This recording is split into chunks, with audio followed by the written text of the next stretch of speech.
કે સાઉથ ગુજરાતમાં ધરમપુર પાસે નાની વહિયાળ નામનું ગામ છે. મોટા ભાગની વસ્તી આદિવાસી વસ્તી છે. જંગલમાં આ ગામ છે, બહુ નાનું ગામ છે. અને ત્યાં રમણભાઈ કરીને એક ભાઈ મળ્યા મને, જેમનો ઇન્ટરવ્યૂ મેં લીધો. એમનું જીવન કેવું હતું એની એમણે વાત કરેલી. એમણે કહ્યું કે સ્વામી, એક રાક્ષસ જેવું મારું જીવન હતું.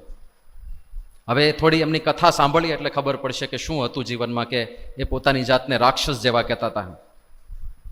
તો એમણે કહ્યું કે સ્વામી, અમારે કાંઈ કામ ધંધો કરવાનો જ નહીં, ચોરી, લૂંટફાટ, દાદાગીરી, દારૂ અને નશામાં રહેવાનું, આ જ અમારું કામ હતું. એ કે આ રસ્તેથી કોઈ પણ વ્યક્તિ પસાર થાય અને લૂંટાયા વગરનો રહે એવું શક્ય જ ના હોય. અહીંથી જે નીકળ્યો એ લૂંટાઈ જ જાય. મેં કહ્યું શું લઈ લો તમે એમની પાસેથી? એમણે કહ્યું કે સ્વામી, જેવી જરૂરિયાત. ક્યારેક પૈસા લઈ લઈએ, ક્યારેક સારા કપડાં પહેર્યા હોય તો કપડાં લઈ લઈએ, એ ચડ્ડી પહેરીને જાય અહીંથી. આટલી લૂંટફાટ કરતા હતા. અને એમણે કીધું કે અહીંયા જ્યારે જ્યારે બજાર ભરાય એને એ લોકો હાટવાડો કહે છે, કે અહીંયા હાટવાડો ભરાય ત્યારે જુદા જુદા વેપારીઓ બધા આવે અને પોતપોતાની સામગ્રી વેચતા હોય. ત્યાં મારા માણસો જાય, આખી ગેંગ હતી એમની. ત્યાં મારા માણસો જાય અને કોઈ પણ દુકાન પાસે ઊભા રહીને માંગી લેવાનું, જે જોઈતું એ લઈ લેવાનું, પૈસા આપવાની વાત જ નહીં. પૈસા આપે તો પૈસા માગે કોઈ તો એટલું જ બોલવાનું, રમણભાઈના માણસ છીએ, વાત પૂરી થઈ ગઈ. મેં કીધું કદાચ કોઈક ના આપે તો? એવું બન્યું છે? તો કે હા સ્વામી, કોઈક નવો દુકાનદાર આવ્યો હોય ને એને ખબર ના હોય કે કોણ છે રમણ, તો કદાચ ના પણ પાડી દે. તો તમે શું કરો? તો કે તો એ તો જેવી પરિસ્થિતિ. મેં કીધું તો એકાદું એક્ઝામ્પલ તો આપો. એમણે કીધું એક વખત 2 દુકાનદારોએ ના પાડી, તો મારા માણસો ખાલી એના નામ લખીને, દુકાન નંબર લખીને આવી ગયા. પછી અમે લોકો ગયા અને કે અમારા જંગલમાં છે ને કૂચ નામનું એક ઘાસ થાય છે, જેને કવચ પણ કહેતા હોય છે, કે સહેજ આમ લાગ્યું હોય ને તો એટલી ખજવાળ આવે, આમ કીડી ચટકા ભરતી હોય ને એટલી બધી ખજવાળ આવે. અને કે એ ઠંડા પાણીમાં બેસી રહે ને તો શાંતિ થાય, બાકી 8-10 કલાક સુધી એ ચામડી છોલીને ઉતરડી નાખે ને એટલી ખજવાળ આવે. તો કે અમે કૂચ લઈને ગયા, એને દુકાનવાળો, એના નાના નાના છોકરા, એના ઘરવાળા બધાને આખા શરીરે કૂચ ઘસીને આવી ગયા, કે આખી રાત ખજવાળ્યું હશે. પછી કે એક વખત આવું કરીએ ને એટલે બીજી વાર અમારા માણસો જેવા જઈને ઉભા રહે એટલે જે જોઈતું હોય ને બધું થેલામાં ભરી જ આપે, પગે લાગે કે હા લઈ જાઓ લઈ જાઓ લઈ જાઓ. તો કે સ્વામી, આ તો શરૂઆત, બાકી આ તો 1st ડિગ્રી, પછી 3rd ડિગ્રી સુધી જઈએ. મેં કહ્યું એવું ક્યારેય કરેલું? તો કે એક વખત અહીંથી ગાડું ભરીને 2 માણસ જતા હતા અને ગાડાની અંદર માલ સામાન જે ખરીદી કરીને લાવ્યા હોય એ બધો તો હતો જ, પણ ઘણા બધા મરઘા પણ હતા ગાડાની અંદર. એટલે તો એ પ્રદેશ એવો છે, ત્યાં માંસાહાર ને દારૂ ને બધું કોમન જેવું છે. તો કે એ વખતે હોળીનો સમય હતો, એટલે અમારે તો પૈસા જ જોઈતા હોય, અમે હોળીના બાને પૈસા ઉઘરાવતા હતા, કે હોળી છે એટલે થોડો ફંડ ફાળો નોંધાવવો પડે. અને કે ત્યાંથી પસાર થતા હતા અને અમે પૈસા માગ્યા. પહેલા એ ના પાડી, એને ના પાડી એટલે અમે કીધું કે ભાઈ ચૂપચાપ આપી દે, નહીં તો પછી અમારે બીજા કંઈક પગલાં લેવા પડશે. પેલો કે થાય તે કરી લો, નહીં આપું પૈસા.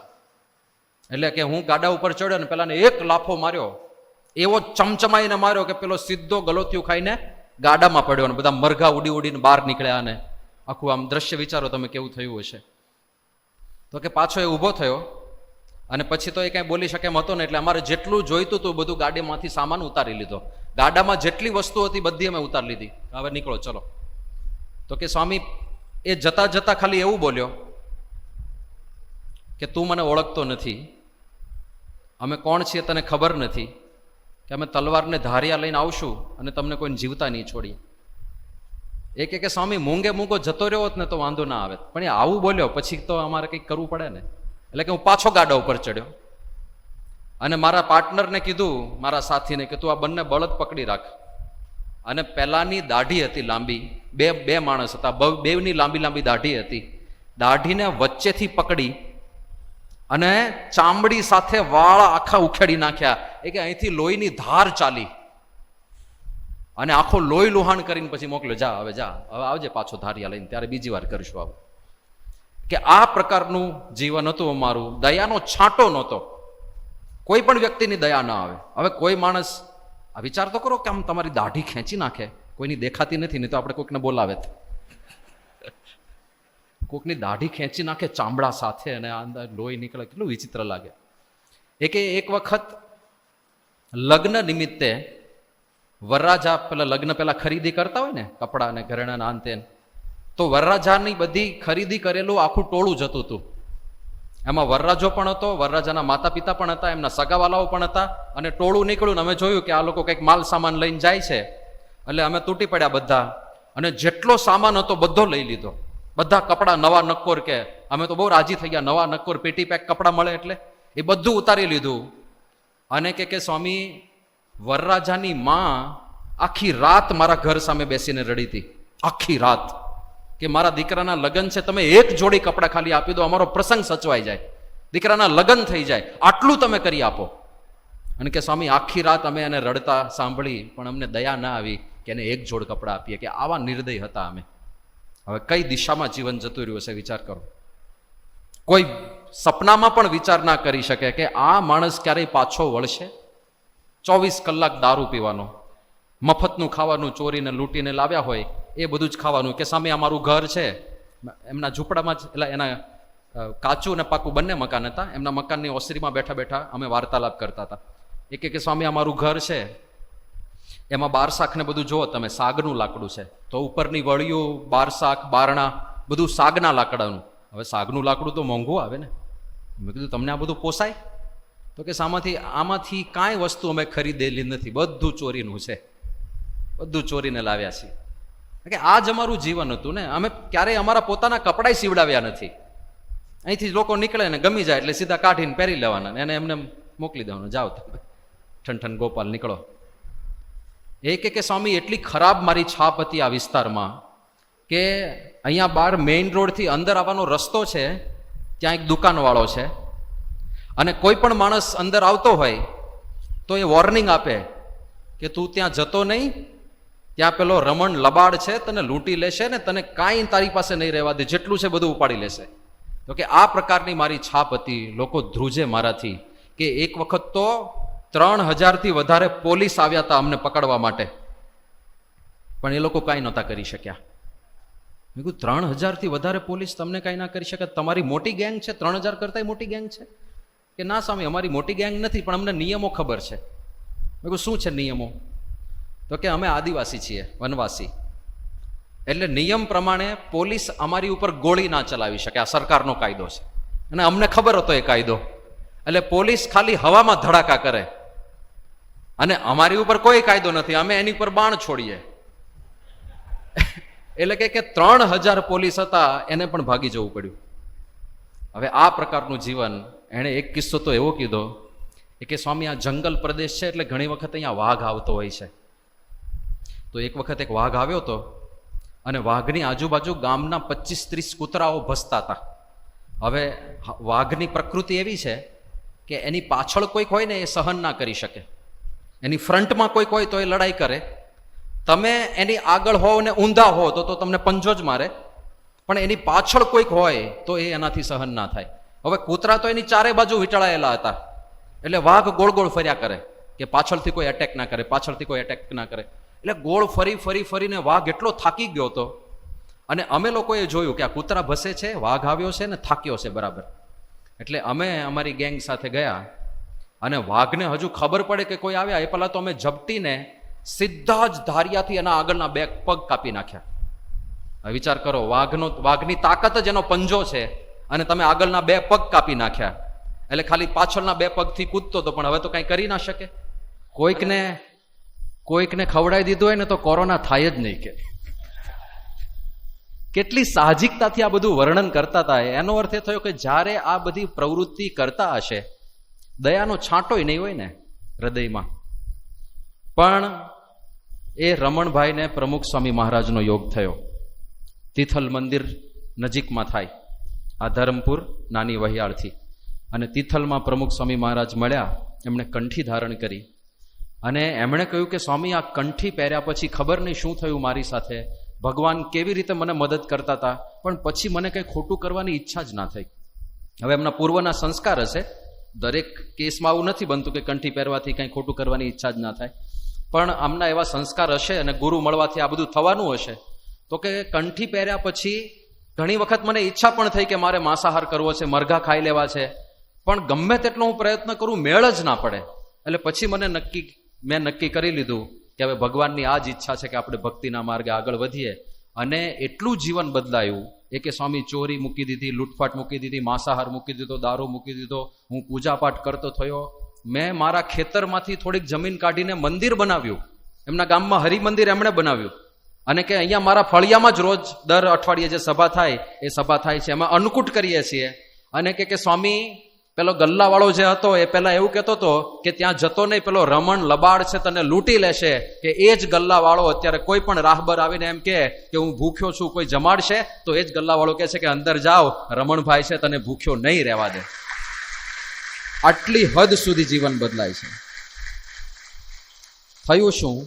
જીવનમાં આધ્યાત્મિકતા આવી, એક સાચા ગુરુનો પ્રવેશ થયો અને એમને જ્ઞાન થયું કે જીવન જીવવાનો સાચો રસ્તો કયો છે. એટલે આધ્યાત્મિકતાનો પહેલો લાભ એ છે કે આપણને ખબર પડે કે જીવન જીવવાનું છે કેવી રીતે. અને એ જો કોઈએ કહ્યું ના હોય તો ખાસ કરીને આ યુવાન અવસ્થા એવી છે ને, દેખાદેખીનો સમય છે. કોઈકને તમે કંઈક કરતા જુઓ એટલે તમને ઈચ્છા થાય કે આપણે પણ આ કરીએ. કોઈકની અમુક સ્ટાઇલનું ટી શર્ટ જોયું એટલે તમને એમ થાય કે આપણે પણ આવું ટી શર્ટ લઈએ, અપના ટાઈમ આયેગા એવું લખેલું ટી શર્ટ મારે પણ જોઈએ છે. કોઈકનું જોઈએ એટલે આપણને ઈચ્છા થાય, પણ દેટ ઇઝ રોંગ. એ કરવા જેવું નથી. કોઈના અનુકરણ કરવાની ટેવમાં શું થશે કે પછી આપણે ટીવી કે સિરિયલ કે મૂવીઝમાં જોઈએ કે કોઈક સિગરેટ પીવે છે અને પેલી રીંગો કાઢે છે ગોળ ગોળ, એટલે આપણને એનું પણ અનુકરણ કરવાની ઈચ્છા થાય. મૂવીઝમાં ને ટીવી સિરિયલ્સમાં ને વેબ સિરીઝમાં અત્યારે દારૂ ખાવાનું, માંસ પીવા, એટલે દારૂ પીવાનો, માંસ ખાવાનું અને આ સિગરેટ ને એ બધું એટલું કોમનલી દર્શાવવામાં આવે છે કે તમને એમ થાય કે this is the only way of life. આ જ કરવા જેવું છે જીવનમાં, આના સિવાય બીજું બધું નકામું જ છે. એવું નથી ભાઈ, પસ્તાય છે લોકો, હેરાન થાય છે. પ્રમુખ સ્વામી મહારાજ શતાબ્દી મહોત્સવ નિમિત્તે વ્યસન મુક્તિનો જે શો બનાવવાનો હતો, હમણાં પ્રવક્તાએ વાત કરી ને કે આ બધા શોઝની અંદર અમારું ઉત્તરદાયિત્વ હતું, તો એક વિચાર એવો આવ્યો 2016માં સુરતમાં જે જન્મ જયંતિ ઉત્સવ થયો હતો કે જે લોકોને ખરેખર કેન્સર થયા છે આ વ્યસનોને લીધે, ઘણીવાર શું લોકોને ખબર નથી હોતી કે આનું નુકસાન શું છે, અને ખબર હોય તો એવી ધારણા હોય છે કે નુકસાન થશે તો મોટી ઉંમરે થશે ને, ત્યાં સુધીમાં તો આમે જિંદગી જીવી લીધી હશે. પણ અમને બધાને વિચાર એવો આવ્યો કે ખરેખર જે લોકોને કેન્સર થયું છે, જે લોકો દુઃખી થયા છે, તડપી રહ્યા છે, યાતના ભોગવી રહ્યા છે, એ લોકોના ઇન્ટરવ્યુ લઈએ. એટલે અમદાવાદ હોસ્પિટલ છે, કેન્સર હોસ્પિટલ, ત્યાં આગળ કેમેરામેનની ટીમ સાથે બધી પરમિશન લઈ લીધી હતી પહેલેથી, અને સંતો અને યુવકો અને આ બધા કેમેરામેન એ બધા ગયા. ત્યાં જઈને લોકોને પૂછ્યું કે અમે આવા એક સારા હેતુથી વિડીયો બનાવીએ છીએ, તો તમારે કંઈ કહેવું છે? તમને આ કેન્સર થયું તો લોકોને, સમાજને તમારે કંઈ કહેવું છે વ્યસન મુક્તિ વિશે? તો બધા જે બોલ્યા છે જબરજસ્ત. એક ભાઈ એવું બોલ્યા, એમણે કહ્યું કે અમારે એક દીકરો છે અને મારી ઈચ્છા એવી હતી કે અમે તો જાજુ ભણી ના શક્યા, એટલે મારો દીકરો ભણે અને એ સારું ભણી શકે. અમારી પરિસ્થિતિ સામાન્ય છે, પણ દીકરો સારું ભણી શકે એટલા માટે હું વર્ષોથી પૈસા જમા કરતો હતો, પૈસા ભેગા કરતો હતો, બેંકમાં અકાઉન્ટમાં ભેગા કરી રાખતો હતો કે જ્યારે કોલેજમાં આવશે ત્યારે ફી ભરવાના કામમાં આવશે. પણ મીન વાઇલ મને આ કેન્સર થયું અને મેં જેટલા પૈસા ભેગા કર્યા છે બધા મારે આ ખર્ચામાં જતા રહ્યા, દવામાં જતા રહ્યા, હોસ્પિટલના ભાડામાં જતા રહ્યા. હવે મને ચિંતા એ છે કે મારા દીકરાને હું ભણાવીશ કેવી રીતે.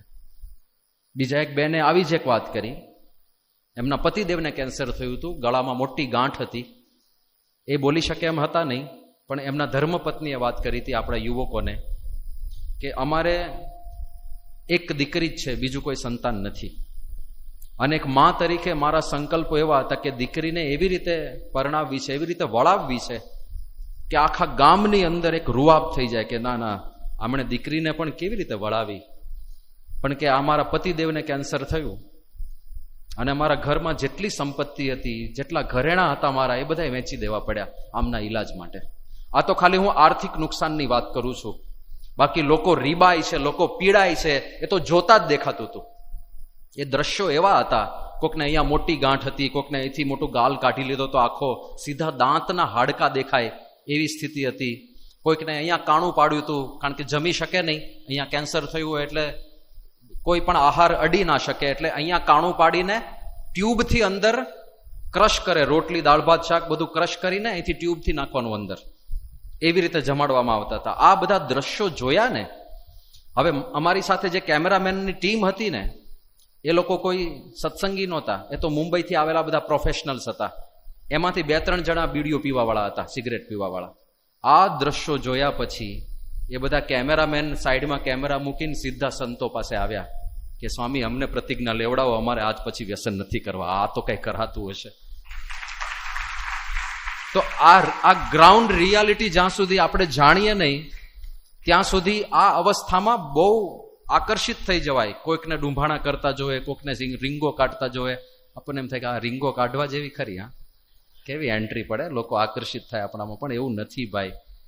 એક ભાઈ 36 વર્ષની ઉંમર, એણે વાત કરેલી કે સ્વામી મને ખબર હતી કે સિગરેટ પીવાથી નુકસાન થાય છે અને એનાથી કેન્સર થાય, એ પણ મને ખબર હતી. કોને ખબર નથી? તમને બધાને ખબર છે ને. પણ કે મારા મનમાં એવું હતું કે મોટી ઉંમરે થશે તો ત્યારે જોયું જશે. પણ કે સ્વામી હું 36 વર્ષનો છું, મને 3rd સ્ટેજનું કેન્સર છે. ડોક્ટરે કહ્યું છે કે આ ઇનક્યોરેબલ છે, આની ટ્રીટમેન્ટ હવે શક્ય નથી અને તમારી પાસે 6 મહિનાનો સમય છે. કે સ્વામી 6 મહિનામાં હું મરી જવાનો છું. મારી 33 વર્ષની ધર્મપત્ની છે, યુવાન. મારો એક 11 વર્ષનો બાળક છે અને એક 9 વર્ષની બાળકી છે. અને આ યુવાન અવસ્થામાં ખાલી સિગરેટને લીધે આટલો સુંદર પરિવાર છોડીને જવાનું. ખાલી પરિવાર છોડીને જવાનું એટલું જ નહીં, પણ મારે લીધે, મારા એક દુષ્કર્મને લીધે, મારી એક ખોટી ટેવને લીધે મારી ધર્મપત્ની આજીવન મને ગાળો આપશે કે તમારી આ એક ટેવને લીધે આખો પરિવાર વેરવિખેર થઈ ગયો. મારા નાના નાના બાળકો અનાથ થઈ જશે, એમને કોણ ભણાવશે, એમને કોણ સાચવશે, એમનું ભવિષ્ય કેવી રીતે સુધરશે. અને કે હવે હું કઈ કરી શકું એમ નથી, પસ્તાવા સિવાય કાંઈ ના કરી શકું. અને પછી આમાંથી ઘણા બધા એવું બોલ્યા હતા કે અમને જો ખરા ટાણે સત્સંગ મળ્યો હોત, અમને ખરા ટાણે કોઈક સમજાવનાર મળ્યું હોત કે આ જીવનની ખોટી દિશા છે, ત્યાં નહીં જતા તો આજે અમે કંઈક જુદી દિશાની અંદર જીવન જીવતા હોત. એટલા માટે સત્સંગ અગત્યનો છે કે આપણને સાચી દિશા મળે. તો પહેલું સ્ટેપ આ છે, સાચી દિશા. બીજું સ્ટેપ છે, જીવનમાં પ્રશ્નો ઘણા બધા આવતા હોય છે. એક કવિએ બહુ સરસ લખ્યું છે જીવનની ઘટમાળ એવી, દુઃખ પ્રધાન, સુખ અલ્પ થકી ભરેલી. જીવન એવું છે કે જેમાં જાત જાતની મુશ્કેલીઓ, પ્રશ્નો આવ્યા જ કરશે, ઉપજ્યા જ કરશે. અમુક પ્રશ્નો જિજ્ઞાસાવાળા હોય છે ને અમુક સમસ્યાઓ હોય છે. એ બધાની અંદર આધ્યાત્મિક સમજણ હશે ને તો તમે ખૂબ સારી રીતે એ પ્રશ્નોનો સામનો કરી શકશો. પહેલા તો એક પ્રશ્ન તમને બધાને થતો જ હશે કે કેમ અમુક લોકો બહુ વધારે પડતા ભાગ્યશાળી હોય છે. થાય છે ને. અમે લોકો ઘણું બધું વાંચીએ છીએ, વાંચીને ચોપડા ફાડી નાખીએ છીએ, વાંચીને અમુક એમને ફાડી નાખતા હોય છે. અને છતાંય જ્યારે પરીક્ષાનું રિઝલ્ટ આવે ત્યારે અમારે 70% હોય છે. અને અમારો એક મિત્ર છે જે ખાલી આગલે દિવસે જ વાંચે છે, આખું સેમેસ્ટર આંટા મારતો હોય છે, બધો પરીક્ષાના રિઝલ્ટમાં 90% લઈને આવે છે. કેમ ભગવાન એની આટલી બધી ફેવર કરે છે? કેમ એ આટલો બધો ભાગ્યશાળી છે? થાય છે ને, આવા બધા પ્રશ્નો થતા હશે. અને આવા લોકોને તમે જોયા પણ હશે. એક વ્યક્તિ ગરીબને ત્યાં ઝૂંપડામાં જન્મ લે છે. હવે એને આખી જિંદગી નક્કી જ છે કે જે ઝૂંપડામાં ભણ્યો એને સારું શિક્ષણ નહીં મળે, સારી શાળા નહીં મળે, સારા સંસ્કારી મિત્રો મળવાના ચાન્સીસ બહુ ઓછા થઈ જશે, કારણ કે આજુબાજુ વાતાવરણ જ એવું હોય. સારા કપડાં નહીં મળે, સારી સુવિધા નહીં મળે. અને એક વ્યક્તિ દોમ સાહેબી કરોડપતિને ત્યાં જન્મ્યો. એને નાનપણથી સ્કૂલો સારી, કપડાં સારા, સુવિધા સારી, ગાડી બંગલા બધું જ. તો કેમ ભગવાન આવું કરે છે? કોઈકને ગરીબને ત્યાં જન્મ આપે છે, કોઈકને અમીરને ત્યાં જન્મ આપે છે, કોઈકને અત્યંત બુદ્ધિશાળી બનાવે, એકવાર વાંચે ને બધું યાદ રહી જાય, અને કોઈકને કોન્સેપ્ટ પકડાય જ નહીં, પ્રોબ્લેમ વાંચીને કઈ ખબર જ ના પડે. તો આવું કેમ છે? બધાની બુદ્ધિમાં આટલો બધો ભેદ કેમ છે? બધાના લુકમાં કેમ આટલો બધો ભેદ છે? અમુક એકદમ હેન્ડસમ, અને અમુક બિચારા ગમે તેટલા લપેડા કરે કઈ મેળ જ ના પડે, કારણ કે બેઝિક સ્ટ્રક્ચર તો એ જ રહેવાનું ને, એમાં કેટલાક ફેરફાર કરશો. તો આટલા બધા ભેદભાવો. અમુક લોકો એવા કોઈ પણ ધંધામાં હાથ નાખે, કોઈ પણ ધંધામાં હાથ નાખે, સફળતા જ મળે. શેર બજારનું કરે તો શેર બજારમાં પૈસા મળે, દુકાન ખોલે તો દુકાન પણ સારામાં સારી ચાલે. જ્યાં પણ હાથ નાખે એ બધામાં સફળતા. અને અમુક એવા અભાગ્યા હોય, દુકાન ખોલી તો કોઈ કસ્ટમર આવે નહીં, ખેતી કરે તો જીવાત આવી જાય ને બધો પાક બળી જાય, શેર બજારમાં નાખે તો ગયા, લ્યો આમાંય ગયા, ત્યાંય ગયા, આમાંય ગયા, હાલો તો ક્રિકેટનો સટ્ટો રમી લે તો એમાંય હારીને આવે પાછું.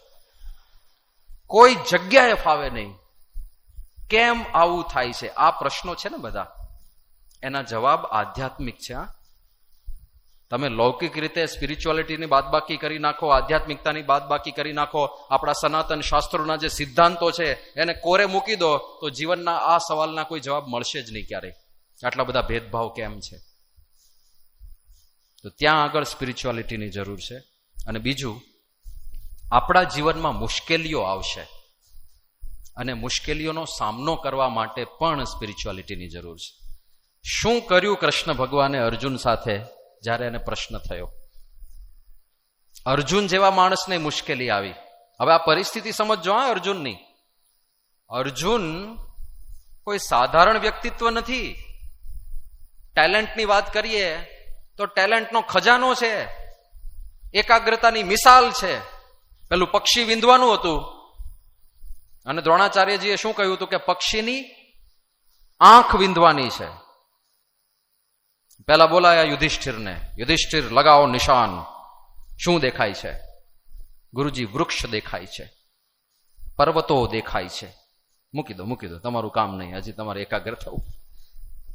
બીજા બધાને બોલાયા, કોઈને સરખું દેખાયું નહીં, પક્ષી સુધી કોઈ ના પહોંચ્યા. ભીમને બોલાયો, ભીમ લગાવો નિશાનો. શું દેખાય છે? ભીમ કે દુર્યોધન દેખાય છે. એટલે હજુ વાર છે દુર્યોધન. અર્જુન પહેલા જ ધડાકે, ગુરુજી પક્ષી દેખાય છે. પક્ષી નહીં, આંખ દેખાવી જોઈએ, વધારે એકાગ્ર થા. હવે શું દેખાય છે? હવે પક્ષીનું મસ્તક દેખાય છે. મસ્તક પણ નહીં, આંખ સિવાય બીજું કઈ ના દેખાવું જોઈએ. હજી વધારે એકાગ્ર થા. અને પછી પૂછ્યું હવે શું દેખાય છે? ગુરુજી ખાલી આંખ જ દેખાય છે. વિંધી નાખ. અને વિંધ્યું, પક્ષીની આંખ જ વિંધાય. આ અર્જુન છે. આ કેટલી એકાગ્રતા હશે! જ્યારે સ્વયંવર વખતે મત્સ્ય વેદ કરવાનો હતો, પરિસ્થિતિ કેવી હતી? ત્રાજવામાં પગલા રાખવાના, 2 પગ ત્રાજવામાં. આપણે તો એમાંથી જ ઊંચા ના આવીએ, ત્યાં જ રમ્યા કરીએ.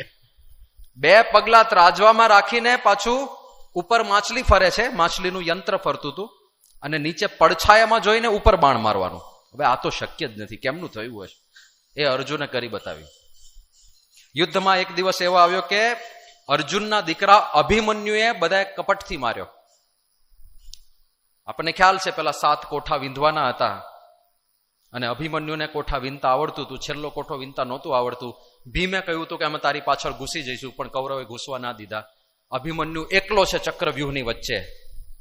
અને કેવો યોદ્ધા હશે કે આ બાજુ દુર્યોધન છે, કર્ણ છે, દુશાસન છે, મોટા મોટા યોદ્ધા છે, તો કોઈ એકલા તો અભિમન્યુ સામે લડી પણ નથી શકતા. બધા ભેગા થઈને મારે છે અભિમન્યુને.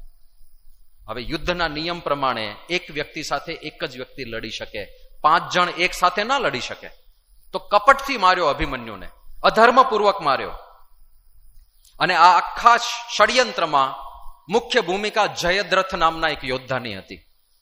અને અર્જુનને જ્યારે ખબર પડી ત્યારે અર્જુને પ્રતિજ્ઞા કરી બીજે દિવસે, યુદ્ધનો 13મો દિવસ, કે સાંજ સુધીમાં, સૂર્યાસ્ત થાય ત્યાં સુધીમાં આવશે. એમને કથા સાંભળ્યું હોય ને બિચારાને. સૂર્યાસ્ત થાય ત્યાં સુધીમાં જો હું જયદ્રથને ના મારું તો હું અગ્નિ પ્રવેશ કરીને મૃત્યુ પામીશ. આવી પ્રતિજ્ઞા અર્જુને કરી. તો પેલું તો આવી પ્રતિજ્ઞાઓ ના કરવી. કે આમાં તો પેલા લોકોને કઈ કરવાનું જ નહોતું.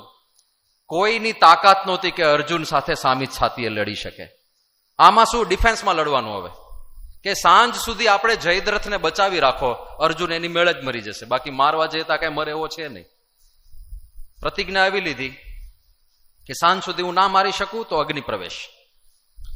અને આ લોકોએ ખાલી સ્ટ્રેટેજી એવી બનાવી દીધી કે જયદ્રથને પાછળ રાખો છે એક સેનાની અંદર, અને અર્જુન ત્યાં પહોંચે ત્યાં સુધી સાંજ પડી જાય, એવો સંતાડી રાખો કે મળે જ નહીં. અને ખરેખર એવું થયું. આ લોકોએ ચક્રવ્યૂહ એવો ગોઠવ્યો, વ્યૂહરચના એવી ગોઠવી.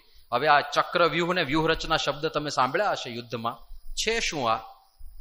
તો યુદ્ધમાં સેના તમે કયા શેપમાં ઉભા રાખો છો, કયા શેપમાં, એનો આકાર અને એનું ફોર્મેશન, કે હાથી પહેલા રાખ્યા કે હાથી છેલ્લે રાખ્યા કે ઘોડા વચ્ચે રાખ્યા, એ આખું બધું અગત્યનું હોય છે. આમાં કઈ યુદ્ધ કઈ એવા ના હોય કે બે ટોળા ભેગા થયા અને શંખ વાગે એટલે બાંધો બધા, એવું ના હોય. બધું સ્ટ્રેટેજિકલી ચાલતું હોય. તો એ વ્યૂહ રચનાની અંદર જયદ્રથને એવી જગ્યાએ રાખ્યો કે મળે જ નહીં. અને શરૂઆતમાં બધા મોટા મોટા યોદ્ધા રાખ્યા. અને અર્જુન જાય છે, કૃષ્ણ ભગવાન સારથી છે, અને જોયું પહેલા જ ગુરુ દ્રોણ આવીને ઉભા. હવે ગુરુજી કરતા શિષ્યને ક્યારેય વધારે આવડી જાય? ગુરુજી સાથે યુદ્ધ કરવા રહીશું તો રાત અહીંયા પડી જશે. એટલે કૃષ્ણ ભગવાને કીધું કે ભાઈ ગુરુજીને નમન કરીને આગળ વધીએ. એટલે અર્જુને પ્રણામ કર્યા. પ્રણામ ગુરુદેવ. દ્રોણાચાર્ય જોયું પ્રણામ કરે છે એટલે એમણે આશીર્વાદ આપ્યા, વિજયી ભવ, વિજયી ભવ. દુર્યોધને જોયું કે આ છે આપણી બાજુ, પેલાને કહે છે વિજયી ભવ, અને એમણે આશીર્વાદ આપ્યા વિજયી ભવી. ત્યાં કૃષ્ણ ભગવાને રથ આગળ લઈ લીધો, એટલે ગુરુજીને તો બાયપાસ કરી દીધા. પછી આગળ વધતા ગયા. પણ આ દુર્યોધને જોયું ને એટલે દુર્યોધન આવ્યો દ્રોણાચાર્ય સાથે લડવા, કે તમે કઈ બાજુ છો એ નક્કી કરો. પેલા છો અમારી બાજુ, પેલાને કહો છો વિજયી ભવ, અને તમે દર વખતે આવું કરો છો, એ લોકોનો જ પક્ષ રાખો છો, બધું જાત જાતનું બોલવા માંડ્યો. દ્રોણાચાર્ય કે જો તને તારી અંદર ત્રેવડ હોય તો તું અટકાવ, જા અર્જુનને. અને પછી દ્રોણાચાર્ય કે હું તને એવું કવચ આપું શક્તિપાત કરીને કે તારા શરીરને અર્જુનનું એક પણ બાણ ના અડે એવો તને બનાવી દઉં. પછી તું જા એને અટકાવ, તારામાં તાકાત હોય તો. કે હા કરો શક્તિપાત. એટલે દ્રોણાચાર્યએ દુર્યોધનની 5 આંગળી સાથે 5 આંગળી મેળવી, મંત્ર જપ્યો, કવચ મંત્ર, અને દુર્યોધનના આખા શરીર ઉપર એક કવચ આવી ગયું. એ એવું કવચ હતું કે અર્જુનનું એક પણ બાણ દુર્યોધનને અડી ના શકે. અને દુર્યોધન કે હવે તો આપણે સાઉન્ડ પ્રૂફ થઈ ગયા, બુલેટ પ્રૂફ થઈ ગયા, હવે તો વાંધો નહીં આવે. સીધા જ અર્જુનને આંતરીને એને પડકાર ફેંક્યો કે મારી સાથે યુદ્ધ કર. અને અર્જુનના બાણોની વર્ષા ચાલ્યા, ધાધા ધાધા ધાધા ધાધા. અભ્યાસથી શું થાય છે, રામચંદ્રજી ભગવાન માટે અને અર્જુન માટે આવું વર્ણન મળે છે. તમને આશ્ચર્ય થશે આ આપણું સાયન્સ કેવું હતું. ભાથો અહીંયા રાખવામાં આવે ખભા ઉપર. બાણનો ભાથો ક્યાં હોય? ખભા ઉપર. જ્યારે આપણે બાણ ચલાવીએ ત્યારે હાથ ક્યાં હોય? અહીંયા. બાણ છોડ્યું અને બીજું બાણ લેવા ખાલી આટલું જ કરવાનું, ખભા ઉપર જ છે. છોડ્યું, બીજું બાણ લેવા આટલું જ કરવાનું. અને આ પ્રેક્ટિસ એટલી જબરજસ્ત કરી હોય કે જ્યારે ધડાધડ તીર છૂટતા હોય ને ત્યારે હાથ આમ જ ચાલે. અને એવું વર્ણન મળે છે કે જેમાં પંખાના પાંખિયા દેખાતા નથી એટલા સ્પીડમાં ફરે છે, એમ જ્યારે યુદ્ધ થતું હોય તો અર્જુનનો હાથ દેખાય નહીં એવી રીતે તીર ચાલતા હોય. એટલે મશીન ગન જ સમજો તમે, કરતા. તમે કહો આટલા બધા બાણ ક્યાંથી આવે ભાથામાં? કોઈ સપ્લાય માટે હશે ત્યાં? તો આ બધા અભિમંત્રિત કરેલા બાણ હોય, એટલે પોતાનું નિશાન વિંધીને પાછું ભાથામાં આવીને પડે. એટલે આ બધું વિજ્ઞાન હતું આપણે ત્યાં. પણ અર્જુને એટલા બધા બાણ ચલાયા, દુર્યોધનને તો કવચ હતું, એ તો ઉભો રહ્યો, લે જો થાય કે લે ઉભો. કઈ થયું જ નહીં, કાંઈ થાય નહીં. અર્જુન બિચારા થાકી ગયા બાણ ચલાવીને. અરે આને કેમ કઈ થતું નથી, એક પણ બાણ અડતું નથી. કૃષ્ણ ભગવાને કહ્યું કે અર્જુન તું જો, નિરખીને જો, શેને લીધે તારું બાણ ત્યાં પહોંચતું નથી. અને અર્જુને ઝીણી નજરથી જોયું તો ખબર પડી ગઈ કે કવચ છે. એટલે એમણે કીધું કે પ્રભુ આ તો કવચ છે, આ તો ભેદી શકાય એવું નથી, આ તો અભેદ્ય કવચ છે. કૃષ્ણ ભગવાન કે ના અર્જુન, અભેદ્ય નથી. એના શરીરનો એક ભાગ એવો છે કે જ્યાં કવચ નથી, એ તું શોધી કાઢ. તો દ્રોણાચાર્યએ આંગળી સાથે આંગળી અડાડીને કવચ મૂક્યું હતું ને. આંગળીના ટેરવા ઉપર કવચ નહોતું, આંગળીના ટેરવા ખાલી હતા.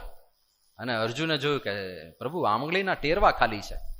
કૃષ્ણ ભગવાન કે ચલાવ બાણ, અને આંગળીના ટેરવા ઉપર લાગવું જોઈએ. હા, અને અર્જુને બાણ ચલાયા અને સીધું ટેરવા ઉપર લાગે. હવે કેવું નિશાન હશે વિચાર તો કરો. આંગળીના ટેરવા વિંધાય અને ત્યાં જ આમ, અને કઈ દુર્યોધન બાજુ ના હોય એટલે મારી લે કે નજીક ના, દૂર ઉભો હોય ને, દૂર ઉભો હોય તો પણ બાણ ચાલે. આ તો બહુ અઘરું છે. અમે ક્રિકેટ રમવા જતા તમારી ઉંમરમાં, તો અમારી ટીમમાં એવા હોનહાર યોદ્ધા હતા. આપણે ખબર છે, આપણે તો મોટું ગ્રાઉન્ડ હોય ને એક ટીમ અહીંયા રમતી હોય, બાજુમાં બીજી ટીમ રમતી હોય, એની બાજુમાં ત્રીજી ટીમ રમતી હોય. અમારા એવા બોલર હતા પાવરફુલ કે બોલિંગ અહીંયા કરે અને બાજુમાં ટીમ રમતી હોય એનું સ્ટમ્પ ઉડી જાય. અને વાઇડમાં ગણવો કે કયામાં ગણવો, આ નવો બોલનું સંશોધન કરવું પડશે. પણ આંગળીના ટેરવા ઉપર બાણ લાગે. આટલી શૂરવીરતા હતી અર્જુનની અંદર. પણ યુદ્ધના પહેલા દિવસે શું થયું હતું? પહેલા દિવસે ખાલી સામે કૌરવો પોતાના સંબંધીઓ જોઈને જ અર્જુનની આંખમાં આંસુ હતા. અને ત્યાં વર્ણન આવે છે, શોક સંવિઘ્ન માનસઃ, મનની અંદર દુઃખ હતું. અશ્રુ પૂર્ણાકુલેક્ષણમ, એમની આંખોમાં આંસુ હતા.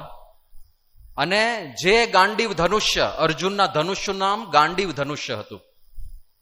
એ ગાંડીવ ધનુષ્યના ખાલી ટંકાર માટે એવું કહેવાતું કે એની દોરી બાંધેલી હોય અને અર્જુન ખાલી ટંકાર કરે, ટંગ, તો આખી યુદ્ધ ભૂમિમાં તો એ ટંકાર સંભળાય. પણ પહેલા દિવસે વર્ણન એવું મળે છે, ગાંડીવમ સંસ્રતે હસ્તાદ, એના હાથમાંથી ગાંડીવ સરીને પડી ગયું. અને વિસૃજ્ય સશરમ ચાપ રથોપસ્તમ ઉપાવિશત, બાણ નીચે મૂકી દીધા, પેલી દોરી પણ છોડી નાખી બાણની, અને પાછળ જઈને બેસી ગયા અર્જુન, મારે લડવું નથી. હવે આટલા પાવરફુલ હોઈએ આપણે, ઘણી વાર આપણને એવા અભિમાન હોય છે કે હું તો બહુ બુદ્ધિશાળી છું, કે મારો પહેલો નંબર આવે છે, કે આપણે તો જમાનાના ખાધેલ માણસો છીએ, વાંધો નહીં આવે, ફોડી લઈશું બધું, ગમે ત્યાંથી રસ્તા કાઢી લઈશું. પણ અર્જુન જેવા અર્જુનને પણ પરિસ્થિતિ એવી ઊભી થઈ કે રડવાનો વારો આવ્યો, અને નિરાશ થઈને, હતાશ થઈને રથની પાછળ બેસી ગયા કે મારે લડવું નથી. તો આપણને જે અભિમાન હોય ને કે આ છે વાંધો નહીં આવે, સંપત્તિ છે વાંધો નહીં આવે, આપણી ઓળખાણ છે વાંધો નહીં આવે, આપણી પાસે પ્રતિભા છે વાંધો નહીં આવે, જીવનમાં ગમે ત્યારે વાંધો આવી શકે. અને એ વખતે જો ભગવાન સાથે રાખ્યા હોય, જો આધ્યાત્મિકતા સાથે રાખી હોય, તો ફરીથી અર્જુન ઉભો થાય. એ વખતે જો કૃષ્ણ ભગવાન ભેગા ના થયા હોત, જો કૃષ્ણ ભગવાન એમના રથમાં ના રહ્યા હોત, તો આ થવાનું નહોતું. તો અત્યારે આપણે કંઈક જુદું મહાભારત ભણતા હોત. પણ અર્જુન જીત્યા, પાંડવો જીત્યા, કારણ એટલું જ હતું, કૃષ્ણ ભગવાન રથમાં હતા. હવે બીજું એક આશ્ચર્ય જુઓ, અર્જુન જયારે રડે છે ત્યારે કૃષ્ણ ભગવાન રથમાં જ છે. કૃષ્ણ ભગવાન તો રથમાં જ હતા ને, ભેગા જ હતા, પાસે જ હતા, 3 ફૂટ જ દૂર હતા, છતાંય અર્જુન રડે છે. એનો અર્થ એ થયો કે ભગવાન ભેગા હોય તો એ તમે રડી પડો, એવી પરિસ્થિતિ આવે. પણ એ રડવામાંથી હસવા તરફ અર્જુન ગયા ક્યારે? જ્યારે એમણે કૃષ્ણ ભગવાનનો આશરો કર્યો અને કૃષ્ણ ભગવાનનો ઉપદેશ સાંભળ્યો, કૃષ્ણ ભગવાન પાસેથી આધ્યાત્મિક જ્ઞાન મેળવ્યું. બસ આ છે આધ્યાત્મિકતા. અર્જુન ભૂલી ગયા હતા આધ્યાત્મિક જ્ઞાન, કૃષ્ણ ભગવાને ખાલી યાદ કરાવ્યું કે અર્જુન આવી પરિસ્થિતિ છે.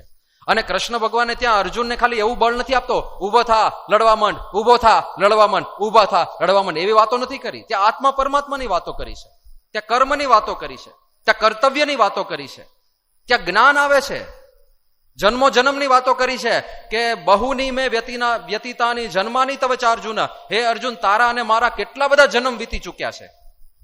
તો યુદ્ધ છે, લડવાની વાતો કરવાને બદલે કૃષ્ણ ભગવાન જન્મો જન્મની વાત કરે છે, આત્મજ્ઞાનની વાત કરે છે, પરમાત્મ જ્ઞાનની વાત કરે છે, ભક્તિ કરવાની વાત કરે છે, બ્રહ્મરૂપ થવાની વાતો કરે છે, સ્થિત પ્રજ્ઞતાની વાતો કરે છે. કેમ આવું થાય છે? કારણ કે આ તો ખાલી માધ્યમ છે. મૂળ તો આધ્યાત્મિક જ્ઞાન આપણને કોઈ પણ પરિસ્થિતિમાં સ્થિર અને સુખી રાખે છે. એના એ જ અર્જુન છે. પછી જયારે છેલ્લે એવું બોલે છે કે નષ્ટો મોહ સ્મૃતિર લબ્ધા તવ પ્રસાદાદ મયાચ્યુત, હે અચ્યુત મારો મોહ નાશ પામ્યો છે, હવે હું એકદમ સ્વસ્થ થઈ ગયો છું, પણ એ તમારી કૃપા, તમે મને આ આધ્યાત્મિકતા આપી એટલે અત્યારે હું સ્થિર થયો છું. તો તો જ્યારે જ્યારે આપણે જીવનના ઝંઝાવાતોની વચ્ચે નિરાશ થઈ જઈએ, હતાશ થઈ જઈએ, આંખોમાં આંસુ આવી જાય, ત્યારે એક સાચા માર્ગદર્શક આપણને આધ્યાત્મિક માર્ગદર્શન આપવા માટે બાજુમાં ઊભા હોય તો એ હાસ્યમાં પરિણમી જાય. એ તાકાત આધ્યાત્મિકતાની છે. એટલા માટે આપણને આધ્યાત્મિકતાની જરૂર છે. અને હવે આપણે વિચાર કરીએ એવું જ એક જીવન રામચંદ્ર ભગવાનનું. શૂરવીર તો હતા જ રામચંદ્રજી, સાક્ષાત પ્રભુ હતા, એ પણ હતું જ. પણ જીવનમાં સમસ્યાઓ કેવી આવી? ઘણીવાર આપણે ભક્ત હોઈએ કે અભક્ત હોઈએ, પણ એક અપેક્ષા એવી રહેતી હોય છે કે મારું જીવન પાણીના રેલાની જેમ ચાલવું જોઈએ, કોઈ પ્રશ્ન ના આવે, એક પણ પ્રશ્ન આવવો જ ન જોઈએ. એ શક્ય બનવાનું છે ક્યારે? એ તો થવાનું જ નથી. આ શેના જેવું છે? અમે લોકો સારંગપુરથી આવ્યા હમણાં, અને હું એવી ઈચ્છા રાખું કે ભાઈ આપણી ગાડી જાય છે ને તો એક પણ બમ્પ ના આવવો જોઈએ. ના આવે તો આવવાના જ ને ભાઈ. કોઈ આપણી સામે એક પણ ગાડી ના આવી જોઈએ, આપણે હોર્ન પણ ના મારવો પડે, આપણી ગાડી સડસડાટ જ જાય ભાઈ, આપણી ગાડી છે. એવું ના થાય ભાઈ. આ દુનિયા છે, એમાં બમ્પ પણ આવે, એમાં વળાંક પણ આવે, એમાં બીજી ગાડીઓ પણ હોય ને ક્યારેક એને સાઈડ આપવી પડે, ક્યારેક આપણે સાઈડ કાપવી પડે, બધું કરવું પડે ને. જીવન છે. તો આ મહાપુરુષોના જીવન જ આપણને દર્શાવે છે કે તમે ગમે તેવા હોય, તમે સાક્ષાત ભગવાન હોવ તોય તમારા જીવનમાં પ્રશ્નો તો આવવાના. આધ્યાત્મિકતા એ પ્રશ્નોની વચ્ચે હસતા શીખવાડે છે. કેવી પરિસ્થિતિ સર્જાય રામચંદ્રજીના જીવનમાં? રાજ્ય ગયું છે, અયોધ્યાનું ચક્રવર્તી શાસન હતું, રાજા બનવાના હતા. રાજા એટલે સર્વે સર્વા તમે છો. તમારો એક હુકમ પડે અને 1000 માણસ તૈયાર હોય આજ્ઞા પાળવા માટે. તમને પૂછ્યા પછી નગરજનો પાણી પીવે. રાજાશાહી છે ને. અને આમ દોમ સાહેબી સંપત્તિનો કોઈ તોટો નહીં. જે ખાવું હોય, જે પીવું હોય, જે ભોગવવું હોય, જેવા કપડાં પહેરવા હોય, જ્યાં ફરવું હોય, રથ તૈયાર, ઘોડા તૈયાર, સારથીઓ તૈયાર, નીકળી પડવાનું ફરવા માટે, કોઈ ચિંતા નહીં. એવું એક જીવન મળવાનું હતું. અને એને બદલે મળ્યું શું? 14 વર્ષનો વનવાસ. 14 વર્ષ વનમાં કાઢવાના છે. રાતોરાત ક્યાંથી ક્યાં પહોંચી ગયા? રાજા બનવામાંથી સીધા જંગલમાં. કોઈ આઈડેન્ટિટી નહીં, કોઈ ઓળખશે નહીં, ક્યાં રહીશું ખબર નથી, શું પહેરશું, ક્યાંથી આપણે જમવાની વ્યવસ્થા કરીશું, ત્યાં કઈ સુવિધા મળશે કે નહીં, કાંઈ જ ખબર નથી. કેવા રાક્ષસો ત્યાં હશે, કઈ પ્રકારના પ્રાણીઓ ત્યાં હશે, જંગલ ક્યારેય જોયું નથી એમણે. અને એ પરિસ્થિતિમાં જવાનું હતું. હવે આ સેના જેવી પરિસ્થિતિ કહેવાય કે તમારા ઉપર ઈમેલ આવે કોઈ મલ્ટીનેશનલ કંપનીનો કે we are very very very happy to say that, અમે ખૂબ જ ખુશ છીએ તમને એ જણાવતા કે તમારા જેવા વ્યક્તિની અમારે કંપનીમાં ખૂબ જરૂર છે અને અમારી ઓફર ઊભી છે. અમે તમને વર્ષે 1.5 કરોડનો પગાર આપવા માટે તૈયાર છીએ, પણ તમે કૃપા કરીને અમારી કંપની જોઈન કરી લો. હવે આવો લેટર આવ્યો હોય, આવો ઈમેલ, અને તમને તારીખ પણ આપી દીધી હોય કે 30 તારીખે તમે આ જગ્યાએ આવી જજો, અને અમારે કોઈ ઇન્ટરવ્યુ પણ તમારો લેવો નથી, તમારી પ્રતિભા એટલી સારી છે, અમે તમારા વિશે એટલું બધું રિસર્ચ કરીને સાંભળી રાખ્યું છે, જાણી રાખ્યું છે કે તમે સીધા આવી જાઓ અને આ જોઈનિંગ લેટર જ છે એવું સમજજો. એટલે આપણે તો કેટલા ઉછળવા માંડીએ, 1.5 કરોડનો પગાર, આખા ગામને ફોન કરે, સાંભળ્યું? પછી આપણે કમ્પેર કરીએ કે આપણા ક્લાસમાં પેલો ટોપર હતો, ખબર છે? ટોપર 1લો નંબર આવતો કેટલો છે એનો પગાર? 25 લાખ. 25? આપણો 1.5 કરોડ. આખા ગામને બધું કહેતા ફરીએ, પાર્ટી આપી દઈએ, નાચગાન કરી લઈએ, કેક કાપી લઈએ અને બધી ઉજાણી કરીએ, પીઝા પાર્ટી આપીએ અને બધું કરીને.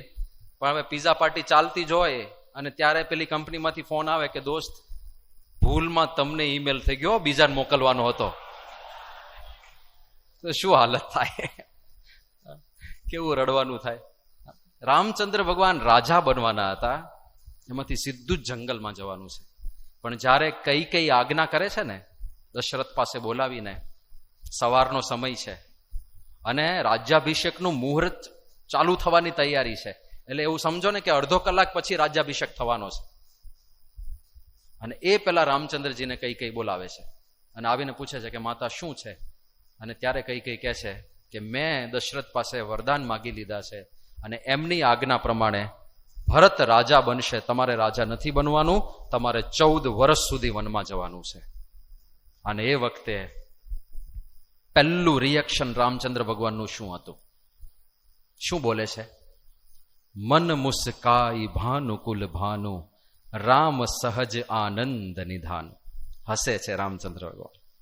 હવે આ પરિસ્થિતિમાં બે જ જણ હસી શકે.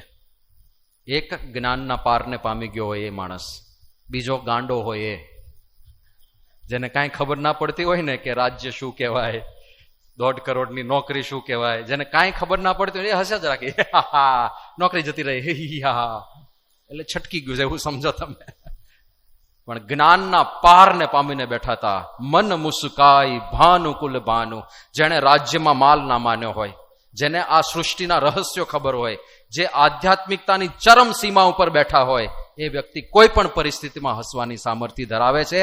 એટલા માટે જીવનમાં આધ્યાત્મિકતા જરૂરી છે. આ જ્ઞાન જો આવ્યું, અને ખાસ કરીને આ ઉંમરમાં જો આંખો ખુલી ગઈ, ખબર પડી ગઈ કે શેના માટે આ જીવન છે, કેવી રીતે આ સંસાર ચાલે છે, શું આપણા જીવનનો ઉદ્દેશ્ય છે, આ બધા પ્રશ્નોના જવાબ જો ખબર પડી ગયા ને, તો બેડો પાર સમજી લેવાનું. હવે કઈ કઈ સમજણ છે જેથી કરીને આ સ્થિર રહી શકે છે. ખાલી ભગવાનની વાત નથી. તમે કહેશો ભગવાન તો હવે પારાપારનું તત્વ છે, તો રહે જ ને. ભક્તો જુઓ, નરસિંહ મહેતા કેટલા બધા દુઃખ આવ્યા છે એમના જીવનમાં. એમની નાગરી નાતે જ એમને વિમુખ કર્યા હતા, નાતની બહાર કાઢી મૂક્યા હતા. એટલે કોઈ એમની સાથે સંબંધ ના રાખે, એમના દીકરા દીકરી સાથે કોઈ લગ્ન ના કરે, એમને કરિયાણાની દુકાન વાળો અનાજ કઠોળ ના વેચે, અરે એમને ત્યાં વાળ કાપવા ના આવે, એવી રીતે નાત બાર કરવામાં આવ્યા હતા. અને એમના ભાભી જ એમને મેણા ટોણા મારતા હતા કે મફતના રોટલા શું કામ તોડો છો, તમે તમારી રીતે તમારું કરી લો. અને પાછા ગામ લોકો હેરાન કરે. પેલો જે પ્રસંગ છે ને, મારી હુંડી સ્વીકારો મહારાજ રે શામળા ગિરધારી, થયું તો શું કે ગામ લોકો પાસે કોઈક આવ્યું કે ભાઈ તમારા ગામમાં કોઈ મોટો અમીર માણસ છે શાહુકાર, જે મને હુંડી લખી આપે. હુંડી એટલે કોઈ પૈસાવાળો માણસ હોય ને શાહુકાર, અહીંથી ચિઠ્ઠી લખી આપે, અને બીજા શહેરમાં એને બીજા શાહુકાર સાથે કનેક્શન હોય.